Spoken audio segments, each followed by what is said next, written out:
Mais aujourd'hui, on est en train de nous montrer en plus avec les réseaux sociaux, et ça s'accélère de plus en plus, une nouvelle façon d'être un pratiquant. Tu fais une umrah, tu te snaps, ok? Tu montres aux gens, regardez, il touche la Kaaba, et il crie, on dirait il est en train de tourner un clip.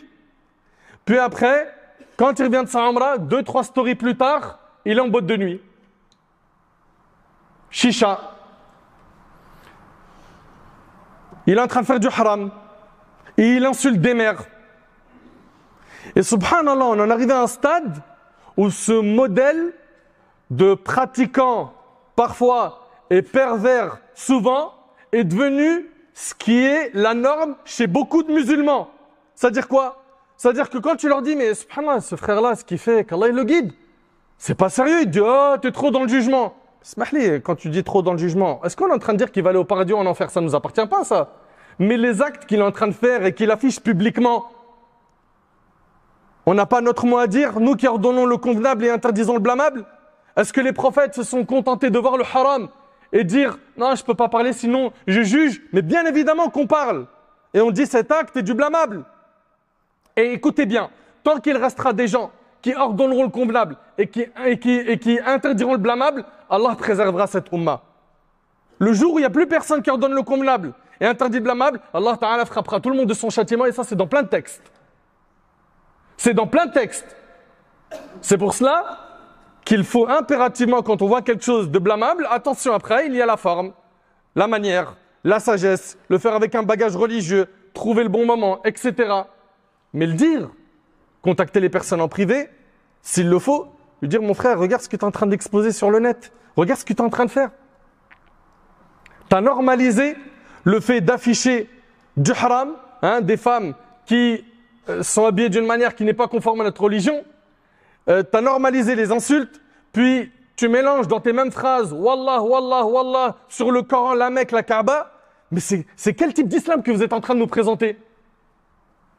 Et je vous le dis, je le répète, ce mode de pratique religieuse fatiguée, où la personne fait de temps en temps des bonnes actions et affiche énormément de perversité, est devenu un mode de pratique de religion qui est accepté par beaucoup de gens sur le net.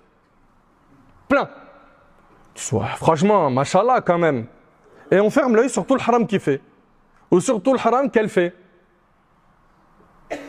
Mes frères, mes sœurs, être pratiquant, c'est être sérieux dans sa pratique religieuse. C'est être droit. C'est rechercher avant tout, et ça j'aimerais que ce soit enregistré, la satisfaction d'Allah tabarak wa ta'ala. Et d'avoir peur de mettre Allah subhanahu wa ta'ala en colère.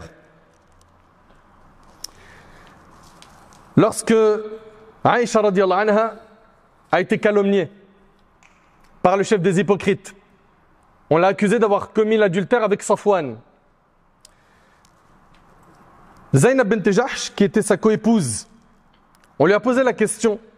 On lui a dit, que penses-tu de l'affaire de Aïcha? Tout le monde dit qu'elle a commis l'adultère avec Safwan. Elle a dit quoi? Elle a dit, ahfadhu lisani, je préserve ma langue. Ça s'appelle de la pratique religieuse sérieuse. Je préserve ma langue. Elle a dit, wala aqul illa khayra, et je ne prononce que du bien. Ça s'appelle être réellement pratiquant, être une vraie pratiquante. C'est pas simplement une apparence. Non. On a aujourd'hui des gens qui vont venir à la mosquée, vont faire la prière. C'est très très bien, qu'Allah les récompense. Ils vont pratiquer certaines sunnas. Ils vont s'écarter de certains haram, certains actes déconseillés. Mais leur langue parle sur un tel, médisance, calomnie, insulte. Ils n'hésitent pas à salir l'honneur de quelqu'un, à s'emparer des biens de quelqu'un, etc., etc. Ces gens-là, subhanallah, affichent une certaine pratique du dîn en apparence, mais quand tu as affaire à eux, tu dis, subhanallah. Moi, je m'adresse à ces gens-là qui, malheureusement, font des bonnes actions, mais ils font énormément de perversions. Écoutez bien, je ne suis pas en train de dire que celui qui pratique, ça devient un ange. Non. Même celui qui pratique la religion, il fait des péchés. Mais quand il en fait, il se repent vite. Il ne persiste pas dans le péché. Et son train de vie n'est pas de faire des péchés, c'est de s'en préserver. Contrairement à certains qui font un peu de bien et carburent dans le haram. Et on veut nous exposer ça, je vous le dis, je le répète sur le net, comme étant le nouvel islam magnifique, d'où l'ouverture. Eh ben, il faut se rappeler du hadith d'Abu Huraira qui est rapporté par Muslim, où le prophète a dit, savez-vous qui a fait faillite? Il dit, nous considérons comme failli, parmi nous celui qui a perdu son argent et ses biens. Il dit, alayhi salatu wassalam, le failli de ma communauté, celui qui a fait faillite de ma communauté, et celui qui viendra le jour de la résurrection ayant accompli les prières, observé le jeûne et payé la zakat. Mais, écoutez bien, il vient après avoir insulté un tel. C'est quelqu'un qui a donc fait plein de bonnes actions, mais en même temps il a fait plein d'injustices, plein de mal. Il vient après avoir insulté un tel, calomnié un tel, pris injustement les biens d'un tel, versé le sang d'un tel et frappé un tel. On répartit ses bonnes actions entre ses victimes. Et si elles ne suffisent pas à le racheter auprès d'elles, on prélèvera de leurs péchés pour les lui imputer et le jeter ensuite dans le feu. T'imagines le choc de cette personne qui a fait des aumônes, il est parti à la Umrah, il a fait pas mal de bonnes actions. Il a donné de l'argent à ses parents, il faisait salat, etc., etc. Mais en parallèle, il faisait énormément de mal, d'injustice. Quand est-ce qu'on va être des vrais pratiquants? Quand?